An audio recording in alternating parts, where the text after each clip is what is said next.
नमस्कार दोस्तों, स्वागत है आपका बुक ऑडियो विजडम में।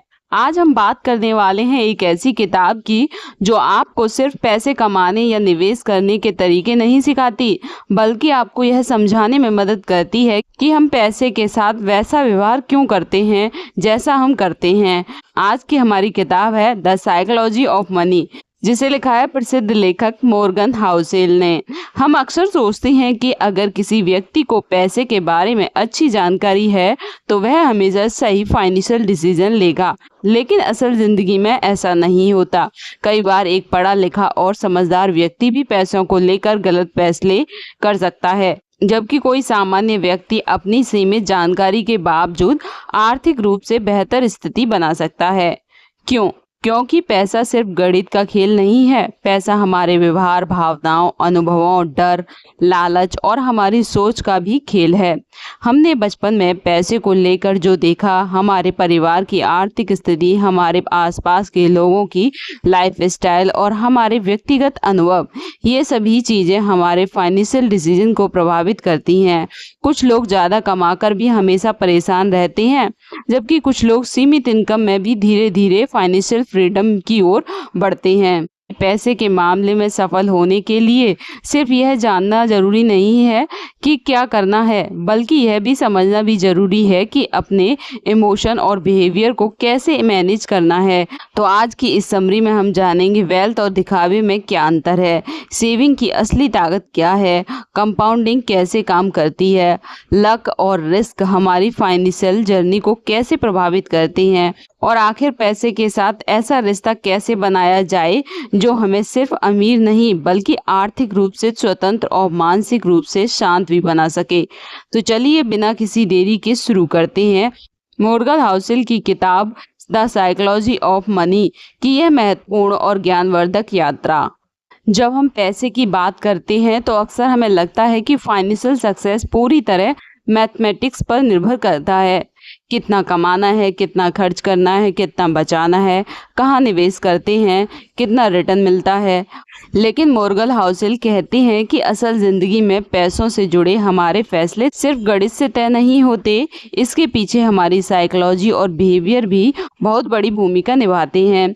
मान लीजिए दो लोगों की इनकम बराबर है, दोनों के पास हर महीने खर्च करने के बाद कुछ पैसा बचता है। एक व्यक्ति नियमित रूप से बचत करता है और अपने खर्चों को नियंत्रित करता है और लंबे समय तक निवेश करता है। दूसरा व्यक्ति हर बार अपनी इनकम बढ़ाने के साथ अपनी लाइफस्टाइल भी बढ़ा लेता है। कुछ समय बाद दोनों की फाइनेंशियल सिचुएशन बिल्कुल अलग हो सकती है। अब सवाल है, जब दोनों की इनकम समान थी तो परिणाम अलग क्यों हुआ? क्योंकि अंतर इनकम में नहीं बल्कि बिहेवियर में था। पैसे के साथ हमारा व्यवहार अक्सर हमारी जिंदगी के अनुभवों से बनता है। जिस व्यक्ति ने आर्थिक कठिनाइयां देखी हैं वह शायद पैसे को लेकर ज्यादा सावधान हो सकता है।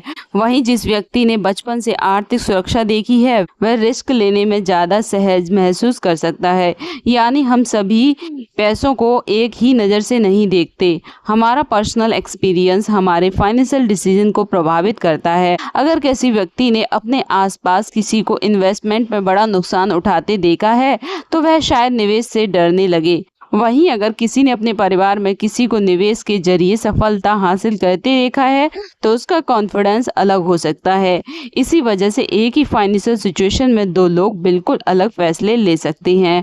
हमारे डिसीजन पर इमोशन का भी प्रभाव होता है। जब मार्केट तेजी से ऊपर जाता है तो हमें लगता है अभी निवेश नहीं किया तो मौका हाथ से निकल जाएगा, और जब मार्केट गिरता है तो डर हमें जल्दबाजी में अपने इन्वेस्टमेंट बेचने के लिए मजबूर कर सकता है। यही फियर और ग्रेड कई लोगों को गलत समय पर गलत निर्णय लेने की ओर ले जाते हैं। इसलिए फाइनेंशियल सक्सेस सिर्फ यह जानने से नहीं आती कि कौन सा इन्वेस्टमेंट अच्छा है। असली चुनौती यह है कि जब परिस्थितियां हमारे खिलाफ हों, जब भी हम अपने इमोशंस को नियंत्रित करके सही निर्णय ले पाएं। मॉर्गन हाउसेल की एक और महत्वपूर्ण सीख है, पैसे के के मामले में हर व्यक्ति अपने अनुभवों के आधार पर सोचता है। हम जिस दुनिया में बड़े हुए हैं वही दुनिया हमारे लिए फाइनेंशियल रियलिटी बन जाती है, लेकिन यह जरूरी नहीं कि हमारा अनुभव ही पूरी सच्चाई हो। इसलिए हमें यह समझना चाहिए कि दूसरे व्यक्ति का फाइनेंशियल डिसीजन हमें अजीब लग सकता है, लेकिन उसके पीछे उसके अपने अनुभव, डर और परिस्थितियां हो सकती हैं। सबसे बड़ी सीख यही है, पैसे के मामले में सफल होने के लिए सिर्फ फाइनेंशियल नॉलेज काफ़ी नहीं है। हमें अपने बिहेवियर को समझना होगा। हमें यह देखना होगा कि हम पैसे को लेकर कैसा सोचते हैं, हमारे अंदर कौन से इमोशन काम करते हैं और हमारे पुराने अनुभव आज के फाइनेंशियल डिसीजन को किस तरह प्रभावित कर रहे हैं। क्योंकि आखिरकार पैसा कमाना एक बात है, लेकिन पैसे को सही तरीके से संभालना एक अलग स्किल्स है। और कई बार फाइनेंशियल सक्सेस का सबसे बड़ा फैसला कैलकुलेटर पर नहीं बल्कि हमारे माइंडसेट और बिहेवियर में लिया जाता है। अब सवाल यह है कि अगर कोई व्यक्ति फाइनेंशियल सक्सेसफुल है तो क्या उसकी पूरी सफलता सिर्फ उसकी मेहनत और समझदारी का परिणाम है? और अगर कोई व्यक्ति असफल हो गया है तो क्या इसका मतलब यह है कि उसने सही मेहनत नहीं की? मॉर्गन हाउसेल हमें यहाँ पर एक बहुत महत्वपूर्ण बात समझाते हैं। सक्सेस और फेलियर में लक और रिस्क की भूमिका कभी नजरअंदाज नहीं करनी चाहिए। हम अक्सर किसी सफल व्यक्ति को देखकर सोचते हैं कि उसने बहुत मेहनत की, सही फैसले लिए, इसलिए वह सफल हो गया। हो सकता है सच ये ना हो, लेकिन उसकी सफलता में कुछ ऐसे मौके और परिस्थितियां भी शामिल हो सकती हैं जिन पर उसका पूरा नियंत्रण नहीं था। इसी तरह किसी व्यक्ति ने सही फैसला लिया हो, पूरी मेहनत की हो, फिर भी परिस्थितियों की वजह से उसे नुकसान उठाना पड़ सकता है। यही है लक और रिस्क का खेल। मान लीजिए दो लोग एक ही बिजनेस शुरू करते हैं, दोनों मेहनत करते हैं, दोनों मेहनती हैं, दोनों की प्लानिंग अच्छी है और दोनों समान तरीके से काम करते हैं। लेकिन अचानक एक के बिजनेस को सही समय पर एक बड़ा मौका मिल जाता है, जबकि दूसरे के सामने कोई ऐसी परिस्थिति आ जाती है जिसकी उसने कल्पना भी नहीं की थी। कुछ वर्षों बाद पहला व्यक्ति बहुत सफल हो सकता है और दूसरा संघर्ष कर रहा हो सकता है। इसका मतलब यह नहीं कि पहले व्यक्ति की सफलता सिर्फ लक थी या दूसरे व्यक्ति की असफलता सिर्फ उसकी गलती थी। वास्तविक जीवन इससे कहीं ज्यादा जटिल है। इसलिए मॉर्गन हाउसेल हमें सलाह देते हैं, जब किसी व्यक्ति की सफलता को देखें तो सिर्फ उसके रिजल्ट को देखकर उसकी पूरी कहानी का निष्कर्ष नहीं निकालना चाहिए। किसी की सफलता में स्किल्स के साथ लक भी हो सकता है और किसी की असफलता में मिस्टेक के साथ बैड लक भी हो सकता है। लेकिन इसका मतलब यह नहीं कि हमें लक के भरोसे बैठ जाना चाहिए। हमें अपने हिसाब की मेहनत और सही निर्णय जरूर लेने चाहिए। साथ ही यह भी समझना चाहिए कि हर चीज़ हमारे नियंत्रण में नहीं होती। यहीं से एक और महत्वपूर्ण विचार सामने आता है, रिस्क को समझना। रिस्क का मतलब सिर्फ यह नहीं है कि आपका इन्वेस्टमेंट कम हो सकता है। रिस्क का मतलब यह भी है कि भविष्य में ऐसी परिस्थितियां पैदा हो सकती हैं जिसके बारे में आपने कभी सोचा भी नहीं है। इसलिए फाइनेंशियल लाइफ में एक महत्वपूर्ण सिद्धांत है मार्जिन ऑफ सेफ्टी, यानी अपनी प्लानिंग ऐसी रखें चीजें आपकी उम्मीद के अनुसार ना हो तब भी आप संभल सकें। अगर आप अपनी पूरी फाइनेंशियल सिक्योरिटी एक ही डिसीजन पर निर्भर कर देते हैं तो एक गलत परिस्थिति आपको बहुत पीछे ले जा सकती है। लेकिन अगर आप इमरजेंसी के लिए कुछ सेविंग रखते हैं, अपने खर्च को नियंत्रित रखते हैं और हर परिस्थिति में टिके रहने की क्षमता बनाते हैं तो आपका फाइनेंशियल रिस्क कम हो जाता है। इसलिए फाइनेंशियल सक्सेस का मतलब सिर्फ ज़्यादा पैसा कमाना नहीं है। असली सफलता यह भी है कि आप इतना सुरक्षित रहें कि बैड लक आने पर भी आपकी फाइनेंशियल जर्नी खत्म ना हो। सबसे बड़ी सीख यही है कि सक्सेस में लक का योगदान हो सकता है और फेलियर में रिस्क की भूमिका हो सकती है। इसलिए दूसरों की सफलता को देखकर खुद को कम मत समझिए। किसी की असफलता को देखकर उसे पूरी तरह दोषी मत मान लीजिए। अपने नियंत्रण में जो है उस पर ध्यान दीजिए, अपनी मेहनत, अपने फैसले, अपनी सेविंग और अपने बिहेवियर पर। और हमेशा ऐसी फाइनेंशियल लाइफ बनाने की कोशिश कीजिए जिसमें आपके पास गलत परिस्थिति से उभरने के लिए पर्याप्त टाइम, प्रैक्टिस और मार्जिन ऑफ सेफ्टी हो।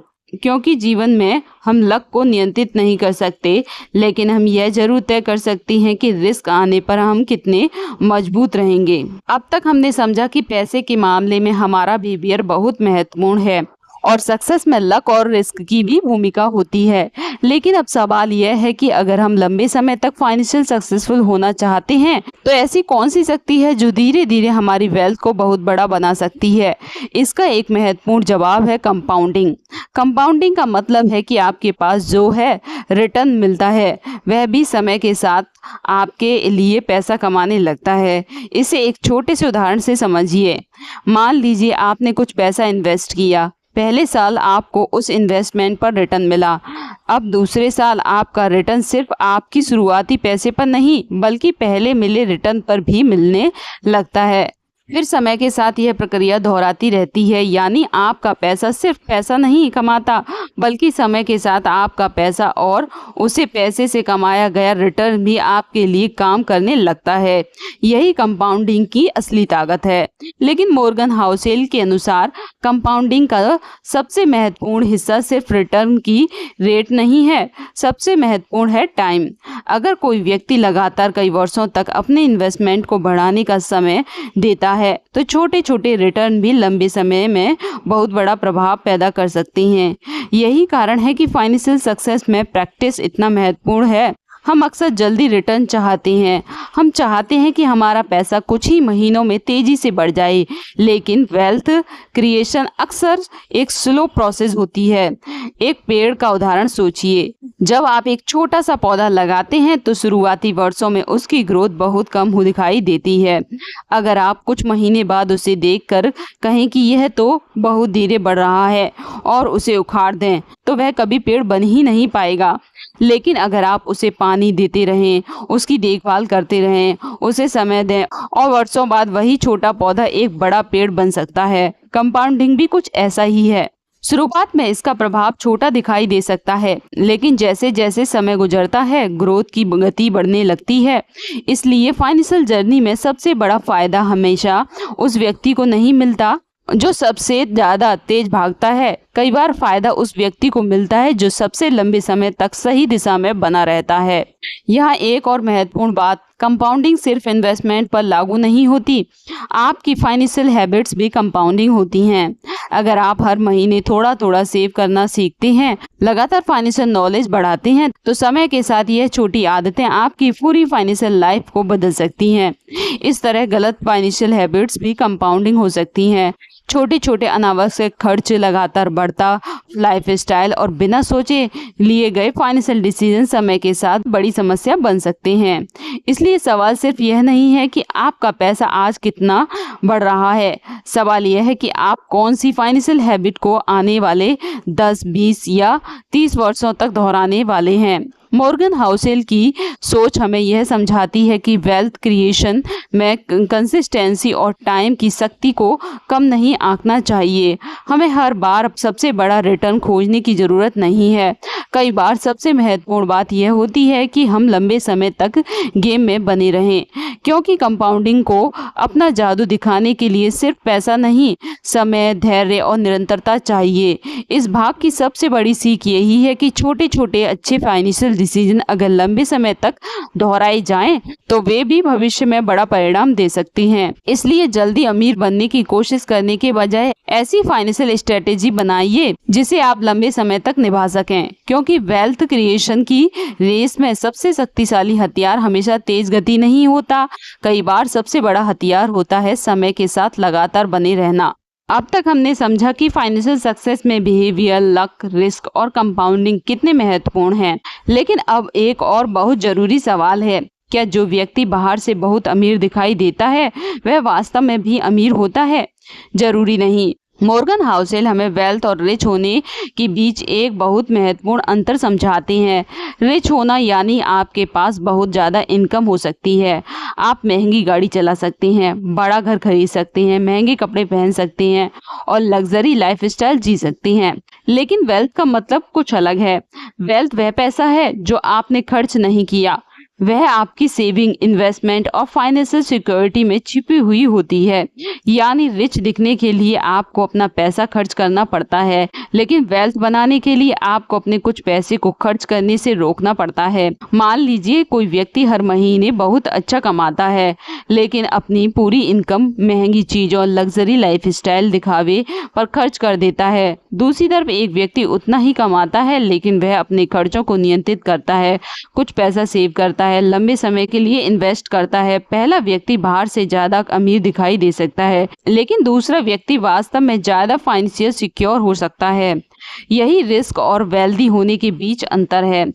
हम अक्सर दूसरों की जिंदगी देखकर सोचते हैं वे हमसे ज्यादा सफल है। किसी के पास नई कार है, किसी का बड़ा घर है, किसी की महंगी वॉच है, किसी की लग्जरी लाइफस्टाइल है, लेकिन हम यह नहीं जानते कि उस लाइफस्टाइल के पीछे कितनी सेविंग है और कितना डेबिट है। हम सिर्फ यह देखते हैं किसी व्यक्ति ने क्या खरीदा है, लेकिन हम यह नहीं देख सकते कि उसके बैंक अकाउंट में कितना पैसा बचा है, उसके इन्वेस्टमेंट कितने हैं या उसके ऊपर कितना लोन है।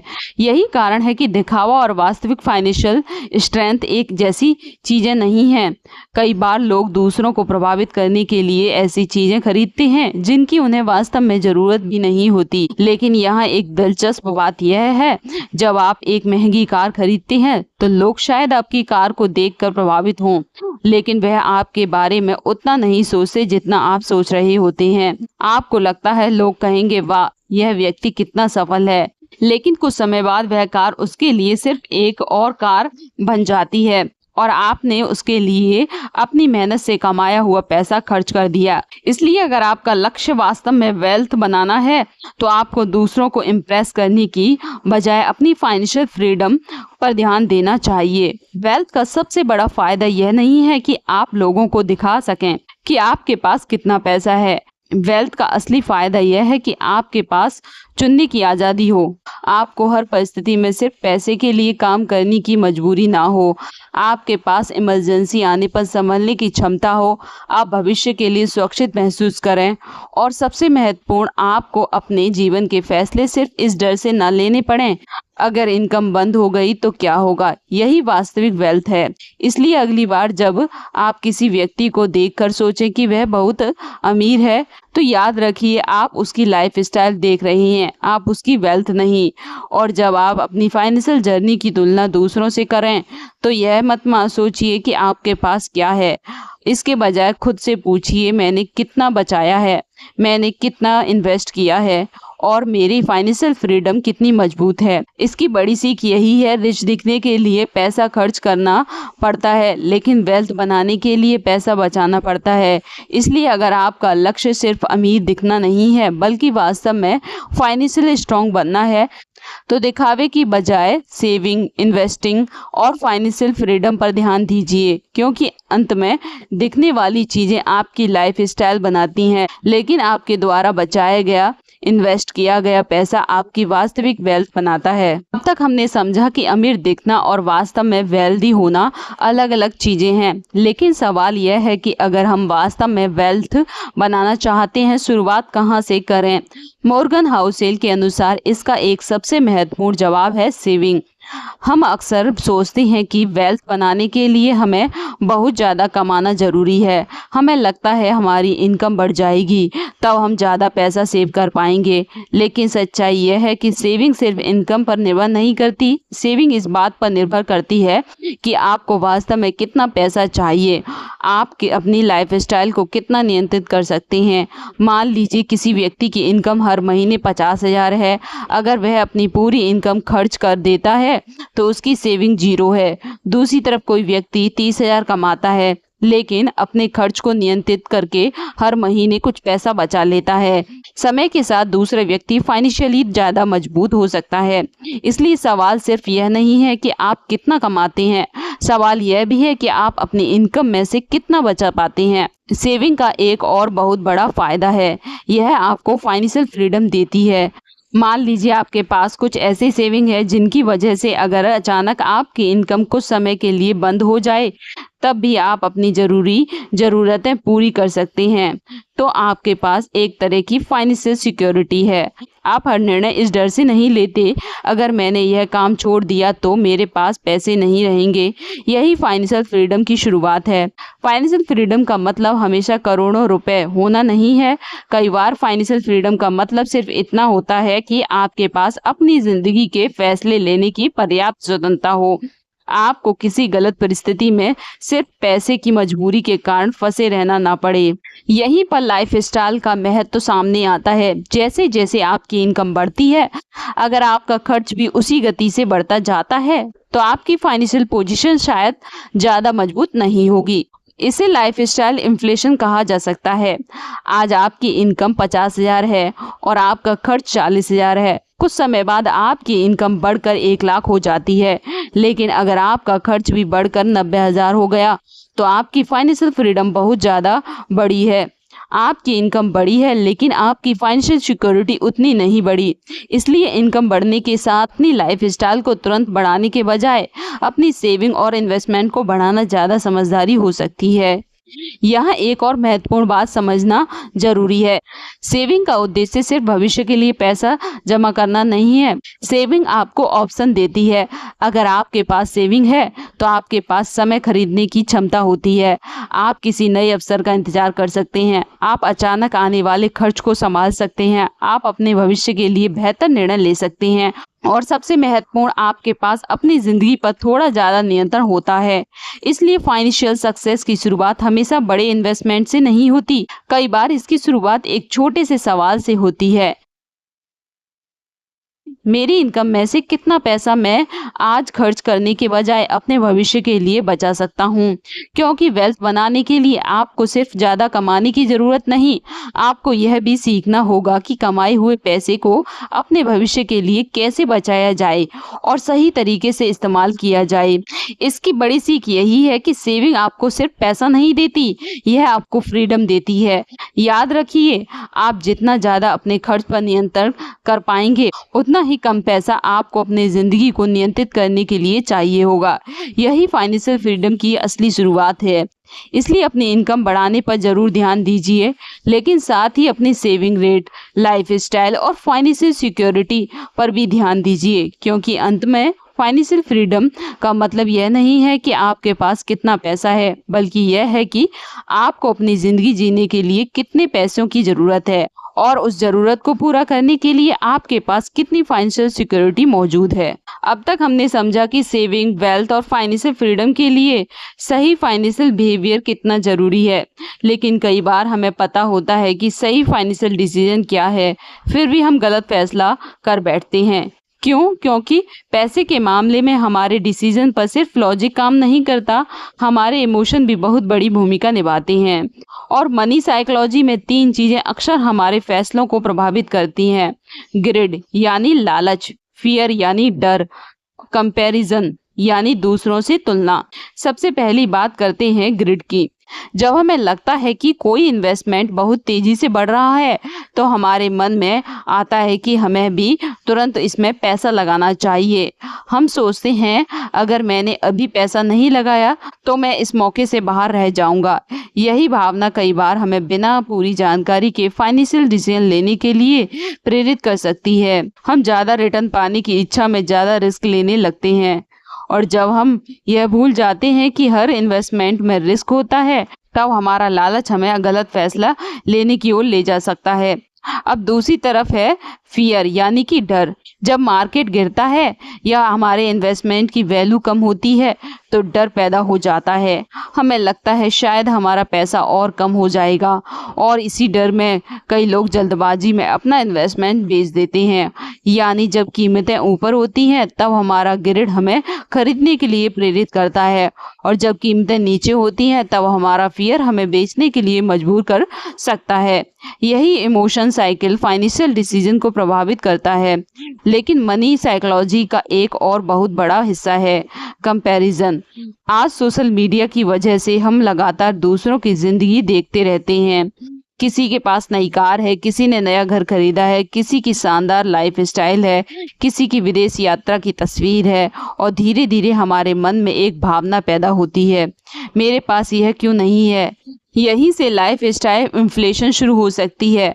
हम अपनी ज़रूरतों के हिसाब से नहीं बल्कि दूसरों की लाइफ स्टाइल देखकर खर्च करने लगते हैं, लेकिन हमें यह नहीं पता होता कि उस व्यक्ति की वास्तविक फाइनेंशियल सिचुएशन क्या है। हो सकता है जो व्यक्ति बाहर से बहुत सक्सेसफुल दिखाई दे रहा हो वह अंदर से फाइनेंशियल स्ट्रेस में हो सकता है उसकी लाइफ स्टाइल के पीछे भारी लोन या डेबिट हो। इसलिए दूसरों की जिंदगी देखकर अपनी फाइनेंशियल डिसीजन लेना बहुत खतरनाक हो सकता है। मॉर्गन हाउसेल की सोच हमें यह समझाती है कि हर व्यक्ति का फाइनेंशियल जर्नी अलग है। आपकी इनकम अलग है, आपकी ज़रूरतें अलग हैं, आपके गोल अलग हैं, आपके रिस्क लेने का स्तर अलग है, तो आपका फाइनेंशियल प्लान भी दूसरों से अलग होना स्वाभाविक है। इसलिए जब भी कोई फाइनेंशियल डिसीजन लें तो खुद से 3 सवाल पूछिए। क्या मैं यह फैसला फियर की वजह से ले रहा हूँ? क्या मैं यह फैसला ग्रिड की वजह से ले रहा हूँ? और क्या मैं यह फैसला सिर्फ इसलिए ले रहा हूँ क्योंकि दूसरे लोग ऐसा कर रहे हैं? अगर इन तीनों में से किसी का जवाब हाँ है तो शायद आपको थोड़ा रुक कर दोबारा सोचना चाहिए। फाइनेंशियल सक्सेस का मतलब यह नहीं है कि आप हर बार सबसे ज़्यादा रिटर्न कमाएं। फाइनेंशियल सक्सेस का मतलब यह भी है कि आप अपने इमोशंस को इतना नियंत्रित कर पाएं कि मुश्किल समय में भी जल्दबाजी में गलत फैसले ना लें, क्योंकि पैसे के मामले में सबसे बड़ा नुकसान हमेशा नॉलेज की कमी से नहीं होता, कई बार नुकसान आपकी इमोशन डिसीजन से होता है। इसकी सबसे बड़ी सीख यही है, अपने पैसे की तुलना दूसरों से मत कीजिए। किसी की लाइफ स्टाइल देखकर अपनी जरूरतें तय मत कीजिए। ग्रिड में आकर हर तेजी से बढ़ते अवसर के पीछे मत भागिए। फियर की वजह से गिरावट में घबराकर अपना फैसला मत बदलिए।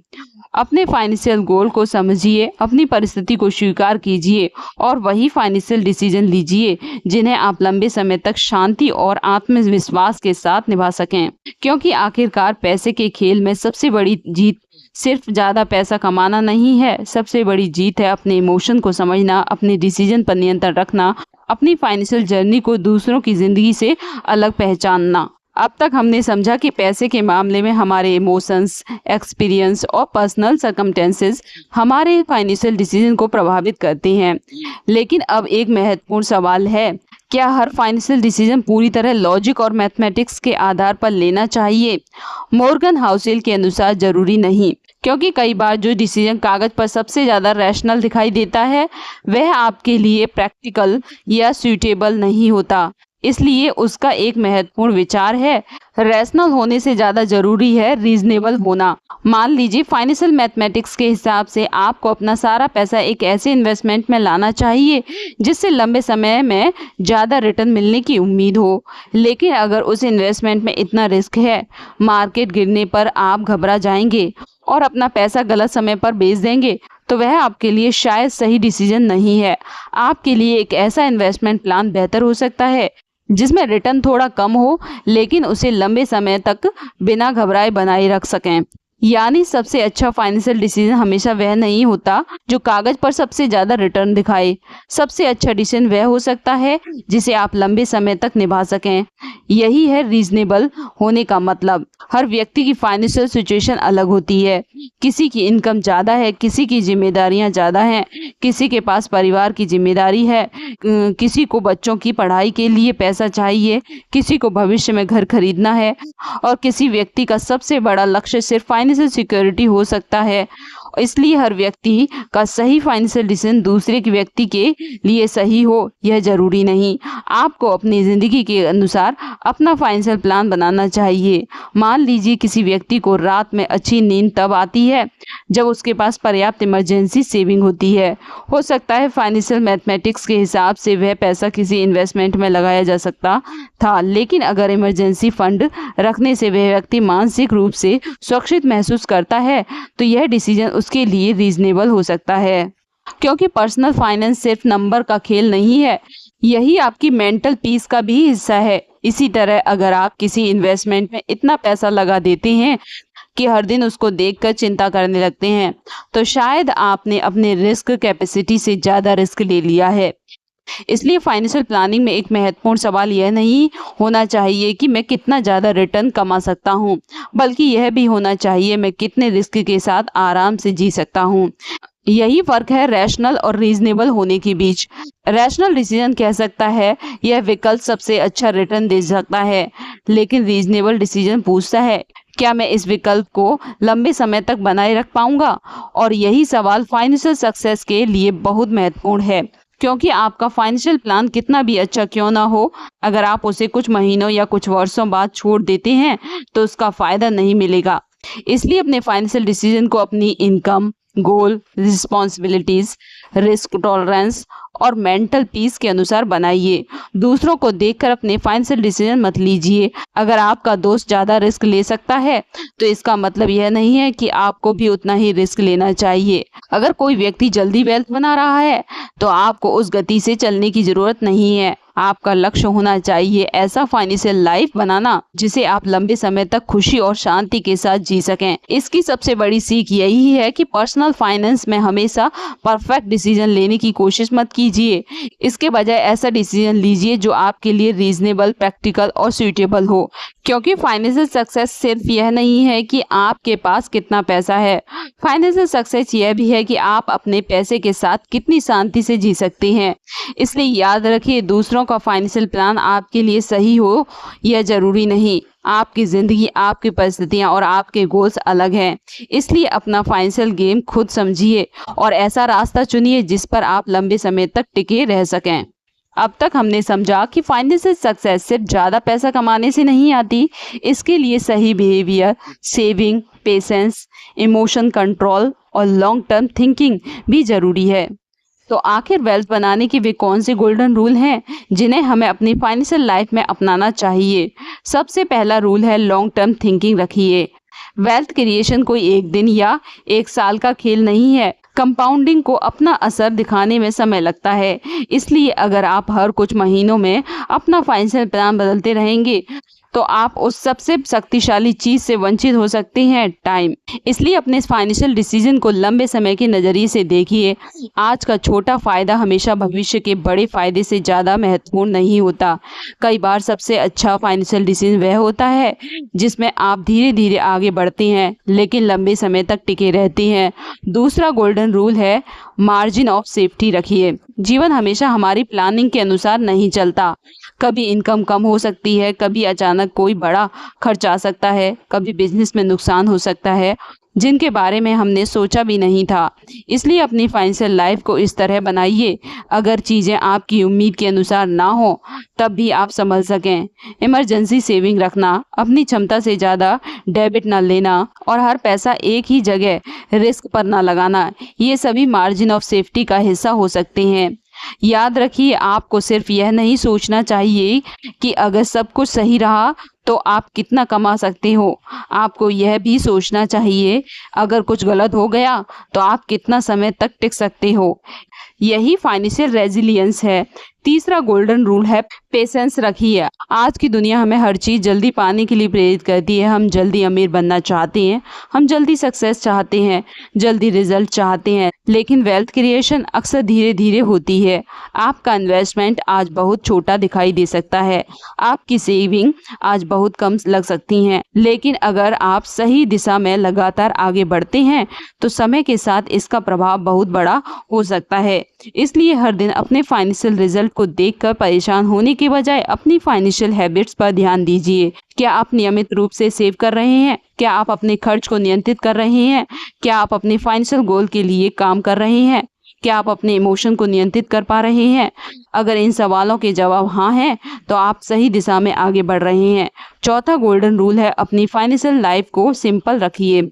हर समय सबसे ज़्यादा रिटर्न पाने की कोशिश करने के बजाय ऐसी स्ट्रेटेजी चुनिए जिसे आप समझते हों और लंबे समय तक निभा सकें, क्योंकि कॉम्प्लेक्स स्ट्रेटेजी से ज़्यादा महत्वपूर्ण है कंसिस्टेंसी।